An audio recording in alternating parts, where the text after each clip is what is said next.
Good morning, student. See the last part of exercise 8.3. Example number 7. In a multiple choice test with 3 possible answers for each of the 5 questions, what is the probability of a candidate getting 4 or more correct answers by random choice? तो देखो यहाँ पे कितने questions है, 5 questions है और हर एक के 3 पॉसिबल आंसर्स यहाँ पे दिए हैं.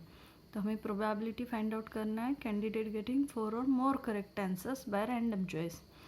तो जो भी स्टूडेंट्स हैं वो 4 से ज़्यादा आंसर्स करेक्ट लाएगा, उसकी प्रोबेबिलिटी आपको फाइंड आउट करना है. सो यहाँ पे हम पहले गिवन पार्ट लिखेंगे. तो से 7th example given part. There are 5 questions, therefore n equal to 5. Possible answers are 3. P. Here we consider P, probability of success of getting correct answer. So इन तीनों में से एक आंसर करेक्ट होगा तो इसकी प्रोबेबिलिटी 1/3 आएगी. तो P अगर 1/3 है तो Q आएगा 1 - P, that means 1 - 1/3 which is equal to 2/3. तो N मिल गया, P मिल गया, Q मिल गया. Now the binomial by using X number of getting correct answer. तो यहाँ पे करेक्ट आंसर्स कितने आ सकते हैं? तो टोटल 5 क्वेश्चंस है तो 0 भी आ सकता है. 1 2 3 4 5. तो यहाँ पे 0 से लेके 5 तक ऑप्शंस है. तो x के वैल्यू जो है ये कंसिडर हम करेंगे. Now the binomial distribution. Formula लिखेंगे NCX P⁻x Q⁻n−x. अब प्रोबेबिलिटी किसी की फाइंड आउट करना है 4 और मोर करेक्ट आंसर्स. सो 4 और मोर, 4 और 4 से ज़्यादा. तो यहाँ पे प्रोबेबिलिटी आएगा P of x greater than equal to 4. तो 4 से ज़्यादा कहाँ तक है? तो 5 तक ही है. तो 4 और 5 आएगा. तो P of x equal to 4 plus P of x equal to 5.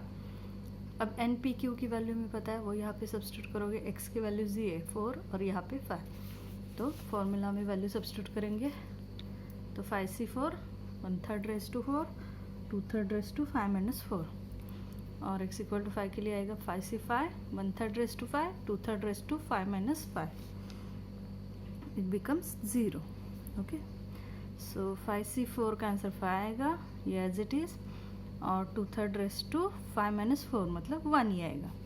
5c5 का आंसर 1 आएगा, ये टर्म एज इट इज़. और 5 - 5 को 0 मिल जाएगा. तो इसका रेज़ टू 0 मतलब 1 ही आएगा. यहाँ पे दोनों टर्म में कॉमन पार्ट क्या है तो उसे बाहर निकालो. तो 1/3 रेज़ टू 4 कॉमन है तो उसे मैंने ब्रैकेट के बाहर निकाला. तो ब्रैकेट में रह गया 5 2/3 प्लस, अब ये 1 बन जाएगा. तो इसमें से 4 रेज़ टू 4 बाहर निकाला तो एक ही बचा 1/3. उसके बाद डिनोमिनेटर सेम है, 5 2 ज़ा 10/3 और यहाँ पे 1/3. डिनोमिनेटर सेम है, न्यूमरेटर की एडिशन 11/3 बन जाएगा. सो 1/3 रेज़ टू 4 11/3. 3 रेज़ टू 4 है, यहाँ पे फिर से 3 है तो 3 रेज़ टू 5 बन जाएगा. We know that 3 raise to 5 which is equal to 243. So here we get P of x greater than equal to 4 which is equal to 11/243. This is the final answer. Now the example number 8. Find the probability of throwing at most 2 sixes in 6 throws of a single die. Single die है तो उसे 6 times throw करेंगे तो उसमें से 2 sixes आने की कितने चांसेस है? At most 2 sixes.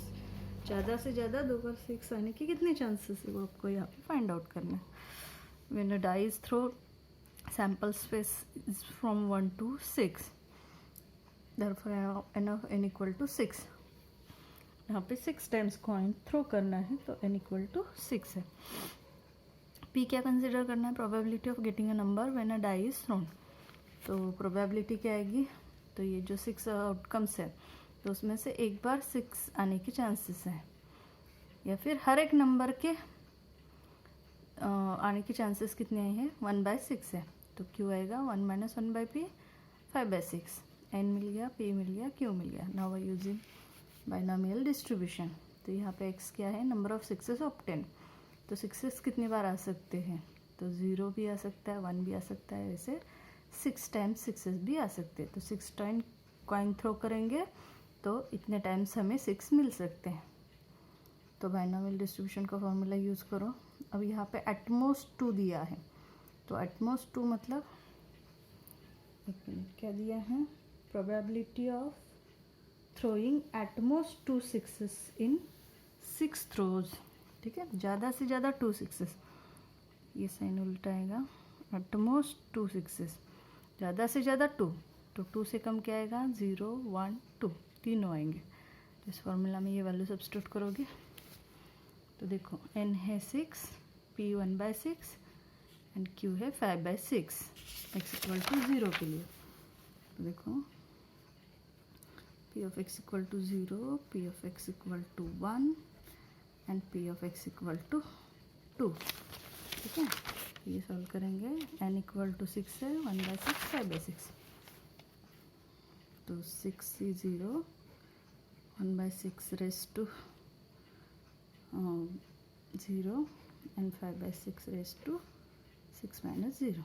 यहाँ पे 6c1, 1/6 raise to 1 and 5/6 raise to 6 minus 1।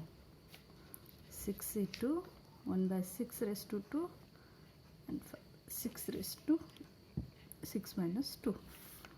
अब हमें पता है 6 से 0 1 आएगा, इसका रेज टू 0 भी 1 आएगा, और 5/6 का रेज टू 6 माइनस 0 मतलब 6 आएगा। उसके बाद यहाँ पे 6c1 6 आएगा, 1/6, और यहाँ पे 5/6 रेज टू 5 आएगा।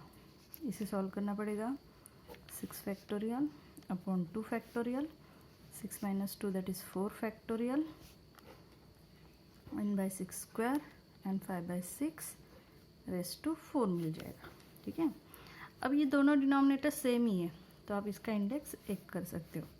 तो देखो फर्स्ट टर्म मिलेगी 5/6 रेज टू 6, यहाँ पे इसे कैंसिल नहीं करेंगे तो यहाँ पे लिखते हैं, तो 6 इंटू 5/6, तो यहाँ पे 5 रेज टू 5 आएगा और 6 रेज टू 6 आ जाएगा, क्योंकि यहाँ पे 6 रेज टू 5 है और एक 6 मतलब 6 रेज टू 6 बन जाएगा। प्लस अब इसे सॉल्व करते हैं, तो 6 इंटू 5 इंटू 4 फैक्टोरियल, 4 फैक्टोरियल, तो ये कैंसिल हो जाएगा, एंड 2 इंटू 1, तो 2 से 6 को कैंसिल कर सकते हैं, 3 मिल जाएगा। तो यहाँ पे 6 स्क्वायर है, यहाँ पे 6 रेज टू 4 है, तो यहाँ पे 6 रेज टू 6 बन जाएगा और 5 रेज टू 4 बन जाएगा।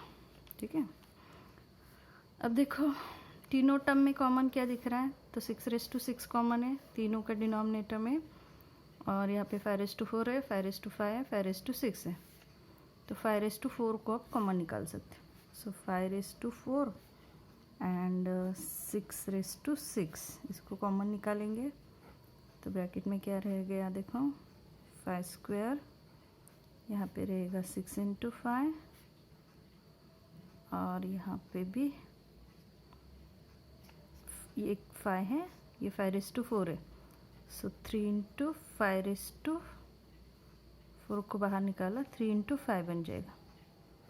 ठीक है, तो मैंने क्या किया, 5 रेज टू 4 को बाहर निकाला और 6 रेज टू 6 को बाहर निकाला, तो यहाँ से 5 रेज स्क्वायर, यहाँ पे 6 इंटू 5 और यहाँ पे 3 इंटू 5, फिर से 5 दिख रहा है, एक और 5 निकाल सकते हैं आप यहाँ पे, तो 5 रेज टू 5 बन जाएगा, 6 रेज टू 6 बन जाएगा। ओके, तो फिर क्या बचा, 5 6 और यहाँ पे 3। ठीक है, तीनों में से 5 को बाहर निकाला, तो 5 6 और 3, तो ये बन जाएगा 9, 9 + 5 14, so 5 raise to 5, 6 raise to 6 into 14।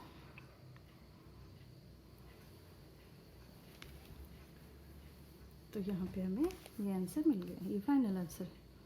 So p of x less than और equal to 2 becomes 5 raise to 5, 6 raise to 6 into 14। ठीक है, इसे और भी सिंप्लीफाई कर सकते हैं, यहाँ पे आप एक 6 सेपरेट निकाल के कैंसिल भी कर सकते हैं, या फिर एज इट इज़ रखोगे तो भी सफिशेंट। नेक्स्ट,